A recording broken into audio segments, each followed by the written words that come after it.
क्योंकि उनके घुटनों में बहुत ज़्यादा पेन होती है। क्योंकि अगर 1 घंटा पौना घंटा जाने का है तो फिर आधा घंटा आने का भी तो है। उनको एट द स्पॉट 4 बंदों की शक्ल दिखानी पड़ेगी, तभी होगी, अदरवाइज नहीं होगी। इस बात का आप ध्यान रखिएगा। तो माता रानी के दर्शन करने के बाद भैरवनाथ जी के दर्शन करना बिल्कुल ना भूलिएगा।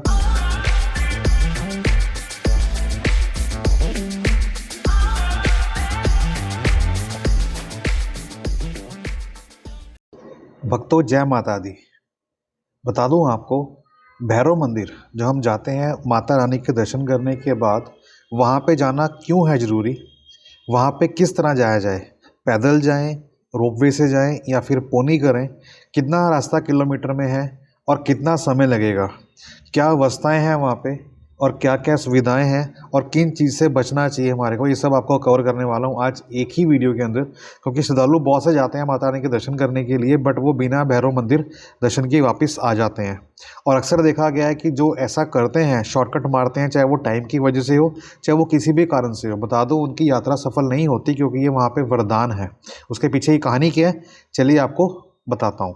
भैरव यानी भैरवनाथ, जिस समय गर्भजोन गुफा से माता रानी बालक रूप कन्या से 9 महीने के बाद उससे निकली, तो वो चले गए भवन की ओर और पीछा किया भैरवनाथ ने।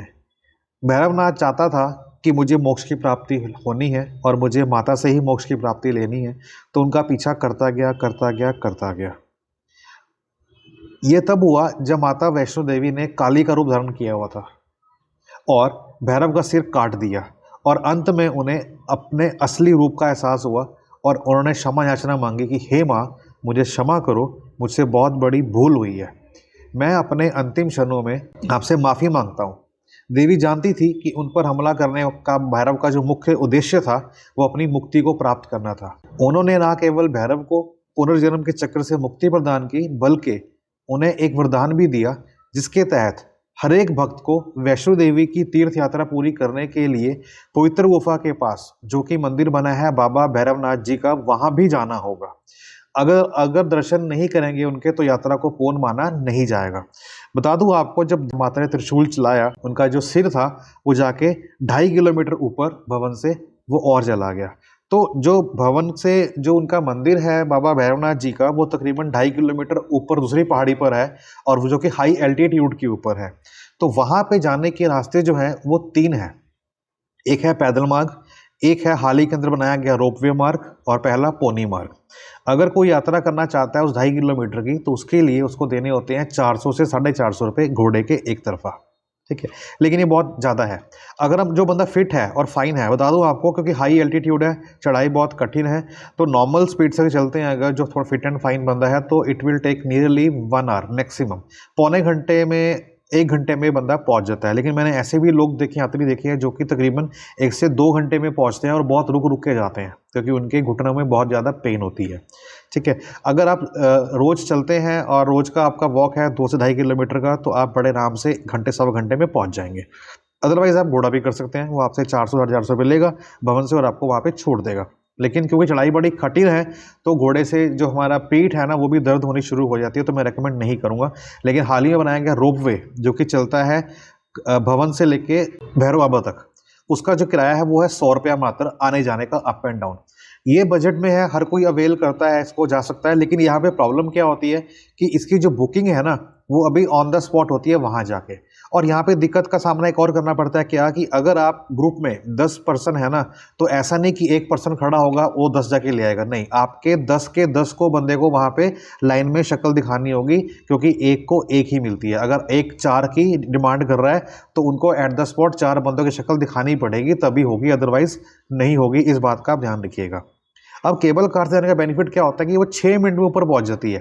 लेकिन 6 मिनट तब होते हैं जब टिकट मिलेगी ना आपको, जब उसके अंदर आप बैठ जाओगे। लेकिन बैठने तक के लिए ही वहाँ पे मैंने देखा अक्सर कि लोग वहाँ पे 1.5 घंटा 2-2 घंटे वेट करते हैं अपनी बारी आने की। उसकी जो कैपेसिटी है केबल कार की, वो उसके अंदर 40 बंदे लेके जाते हैं, ठीक है, एक तरफ से। तो अगर जो पूरा हॉल है ना, वो पूरा हॉल एक बार में खाली हो जाता है। तो हम जब उसमें जाते हैं, हम देखते हैं वहाँ पे जो लोग खड़े होते हैं, तो अगर लोग का जो नंबर है, अगर मेन हॉल से आप बाहर हैं, तो आप लेके चलो कि आपका पौना घंटा लगने वाला है। और अगर मेन गेट से, मतलब हॉल से भी बाहर हैं आप, और मतलब रोड तक आ रखे हैं जहाँ पे यात्रा मार्ग है, तो फिर आप 1 घंटा उसमें और मान लीजिए, तो वो डिपेंड करता है। तो मैंने आपको मोटा मोटा आइडिया बता दिया कि अगर तो मेन अंदर वाले हॉल में है आपका लगने वाला आधा घंटा, नीचे वाले हॉल में है तो फिर आधा घंटा, उससे पीछे है तो फिर आधा घंटा, तो आधा आधा घंटा आप मानते चलिए।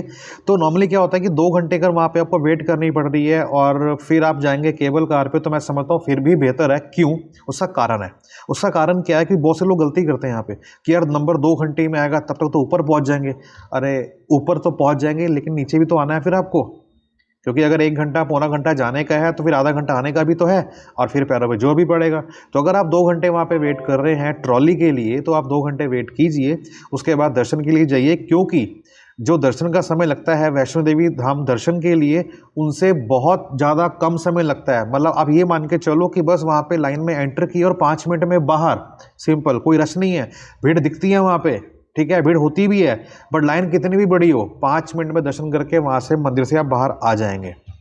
वहाँ पे आपका ऊपर टॉप पे ही जहाँ पे बड़ा सा एक बरामदा है जहाँ पे लोग फोटो खींचते हैं, जो कि हाई एल्टीट्यूड के ऊपर है, वहीं पे उसके नीचे जो है आपका भोजनालय है, वहाँ पे आप भोजन कर सकते हैं। चाय, कॉफ़ी, चावल, कड़ी, दाल, जो भी आपको चाहिए वहाँ पे आपको मिलेगा। वो भी श्राइन बोर्ड के द्वारा संचालित है और बिल्कुल नॉमिनल रेट्स के ऊपर।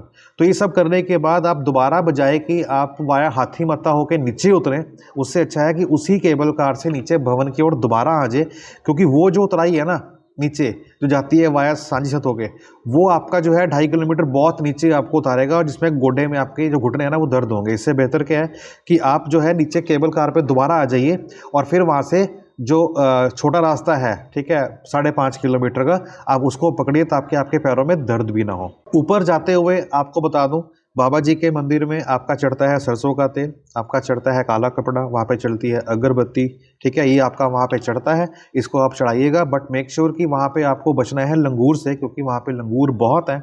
उनको अगर दिख गया ना कि आपके हाथ में लिफाफा है प्रसाद का, तो बस वो समझ लो वो उनका है, वो आपका नहीं है। इस बात का आपने ध्यान देना है। और आपका जो मोबाइल है उसका भी आप ख्याल रखिए, क्योंकि वहाँ मंकीज़ भी बहुत हैं, तो मंकीज़ जो है शरारतें करते हैं और आपके हाथ से सामान लेके जाते हैं। उनको फिर उनसे मांगना, उनसे लेना बड़ा मुश्किल काम हो जाता है। थोड़ा सा सतर्क रहिएगा वहाँ पे। तो ये सब चीज़ें हैं। अगर आप जा रहे हैं बाबा भैरवनाथ जी के, तो बता दूं आपको कि अगर आप पहली बार यात्रा पे जा रहे हैं तो माता रानी के दर्शन करने के बाद भैरवनाथ जी के दर्शन करना बिल्कुल ना भूलिएगा। ये बहुत ही अनिवार्य है, अदरवाइज़ आपकी यात्रा को पूर्ण नहीं माना जाएगा, क्योंकि ये माता रानी का वरदान है बाबा भैरवनाथ जी को। सो वीडियो अगर अच्छी लगी हो तो वीडियो को लाइक कर दें, चैनल को सब्सक्राइब कर ले अगर आप नए हैं तो। और जाने से पहले कहूँगा कि कमेंट सेक्शन में जय माता दी लिखना बिल्कुल ना भूलिएगा। अपना ख्याल रखिएगा, मिलते हैं नेक्स्ट वीडियो के अंदर, तब तक के लिए बाय बाय, टेक केयर, जय माता दी।